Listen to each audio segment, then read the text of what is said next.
自我，硬漢子拼出一身刺，流汗血盡赤心，追尋大意義，生命作賭注，留下了英雄故事，憂患見骨氣，昂步顧盼似醒獅。歡迎收睇警訊。Kevin 啊，成日聽人講要贏在起跑線上，雖然有部分人咧都會輸在起跑線，但係最後都會憑個人嘅努力咧可以贏在擂台之上㗎。佢嘅故仔正正話俾大家聽，就算喺讀書時期嘅學業成績唔夠理想都好，只要有堅定嘅目標，然後唔怕辛苦，堅持咁樣勇往直前嘅話，最終都會有機會創造到不凡嘅成就。我知道咧，定係講緊 Rex 曹星如啦。佢係香港首位職業嘅西洋拳拳手，轉打職業賽至今5年多嘅時間都未嘗敗績，奮鬥嘅故事更加成為香港人嘅驕傲。而佢正正就係運動改變人生嘅其中一個好例子。而喺20年前，一班熱心嘅警察義工亦都喺屯門區推行奮進行動計劃，希望透過拳擊嘅運動，幫青少年揾到佢哋人生嘅目標，從而解決該區青少年罪案率高企嘅問題。時至今日，奮進行動已經發展成為一個全港性嘅服務計劃。除咗去幫助啲弱勢同埋家境貧窮嘅青少年之外，計劃亦都會推廣更多唔同類型嘅體育活動，藉此去吸引一啲邊緣青少年參與，希望俾到佢哋一啲正面嘅信息，積極面對人生。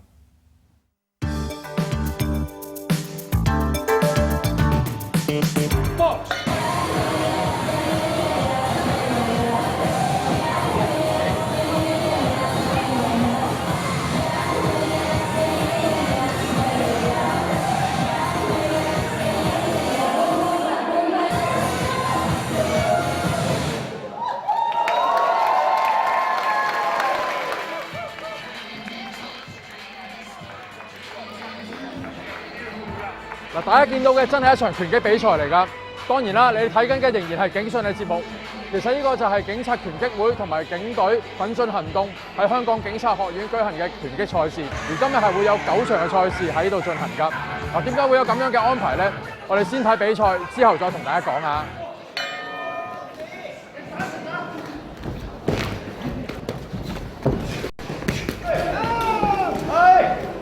Hello, sir. I watch all the fights on the boxing night. See these boxers show great sportsmanship. I know that many of them were members of the Operation Breakthrough. Can you tell me the history of this operation? Okay, so as you know, this year is the 20th anniversary of Operation Breakthrough, which means we started back in 1996 in Toon Mun District. Toon Mun District at the time had a big problem with juvenile crime, and the district commander wanted to try something different. The traditional methods of basically stop and search, stop and question, picking up young kids, maybe arresting them, sending them through the courts. Although it was effective, it wasn't really very good for the kids themselves. They very quickly got a criminal record, they were labelled, and so we wanted to try something different. The ADVC Ops at the time was aware of a project in Australia called Operation Blue Light, where the Australian police used an adventure weekend, a kind of a boot camp, take on juvenile offenders and put them through a very vigorous training program where the police force themselves were basically looking after the kids' safety. And that proved to be very effective.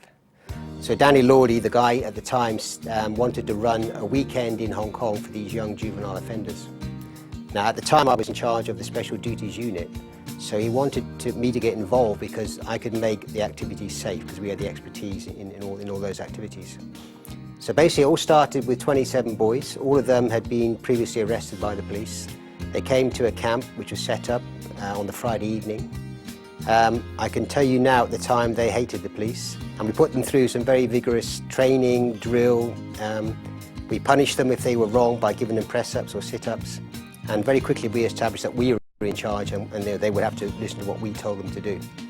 And over the course of the next 3 days we ran a very, very tough camp. They didn't get much sleep.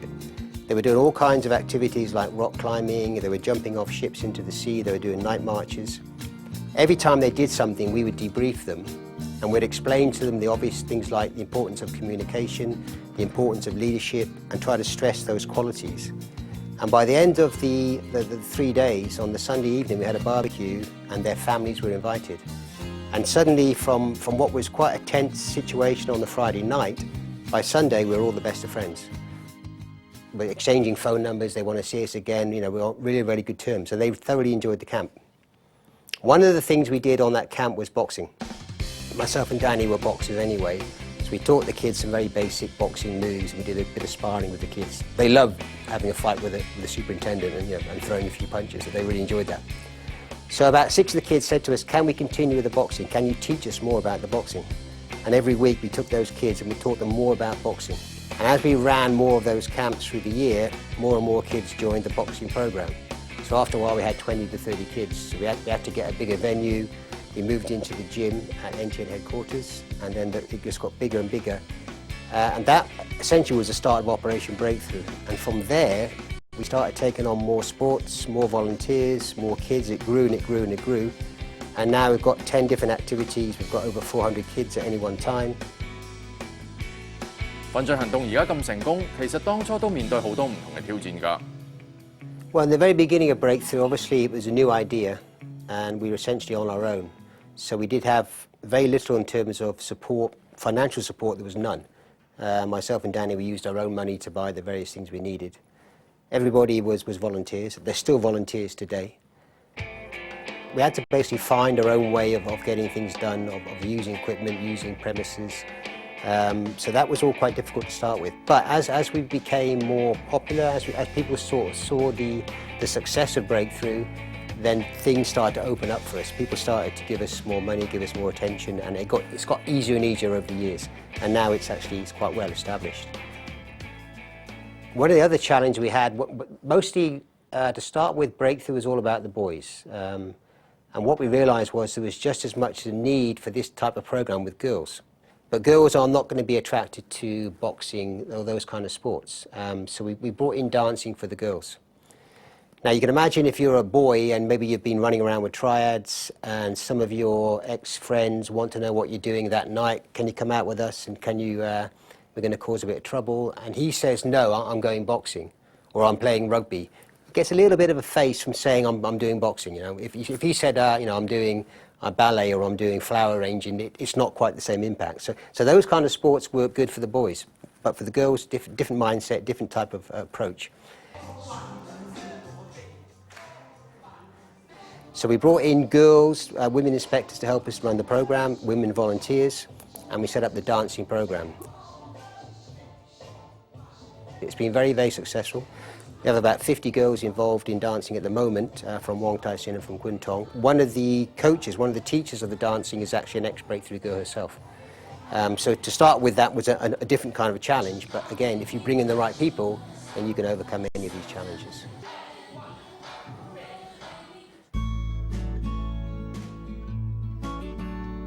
目前奮進行動透過運動幫助弱勢或者家境貧窮嘅青少年，俾佢哋積極面對人生，協助打擊罪案同埋防止低收入家庭或者新移民嘅青少年觸犯法例。計劃會以唔同嘅方式刺激佢哋嘅思維，為年青人提供實際嘅出路。而就讀中五嘅嘉欣已經參加咗奮進行動舞蹈活動2年啦。其實我跳舞之前咧就即係個學生啦，咁就比較冇咩目標，跟住就可能放學啊或者係其他時間咧都會周圍 hea 啊，周圍行下，好似漫無目的咁樣啦。咁讀書又唔係好咁樣，咁就好難揾到自己中意嘅嘢啦。可能咁參與咗呢個奮進行動之後，咁我就讀書以外嘅時間，我係有一樣嘢係俾我繼續去努力去做嘅，跟住係有一個 target。我想讀 nurse， 我又想跳舞，係因為有時候就會好多壓力啊，咁樣生活，咁香港都好鬼大壓力啦啲人。咁我覺得跳舞都可以幫我抒發啲壓力出嚟。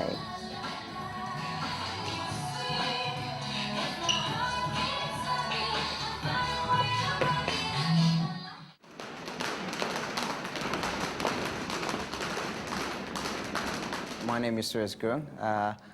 I've been living in Hong Kong for the past 20 years. Well, when I was very young, I was a very sort of like a hyperactive kid who had a lot of energy in his body. So at age 15, I got a bit of trouble. I had a small fight and the police came and caught us and the police introduced us about Operation Breakthrough because it was my first crime. They gave me a superintendent indiscretion, and after that introduced about Operation Breakthrough in a positive way, come down to boxing, and that's where it basically started. And I had around 30 amateur fights after that. I won 28 fights, and now I'm a professional boxer in Hong Kong, and I'm representing Hong Kong Police Boxing Club. Boxing has given me so many things in my life. From nothing, I have so many things now. Before I had no goals in life. After boxing came in my life, I was training for a fight. I was doing fitness. I was preparing myself. I was keeping myself busy with all positiveness. Only, something was that my body was turning into a better person. 呢節時間差唔多啦，下一節翻嚟會繼續同大家講解關於奮進行動嘅計劃㗎。大家千祈唔好行開，下一節見。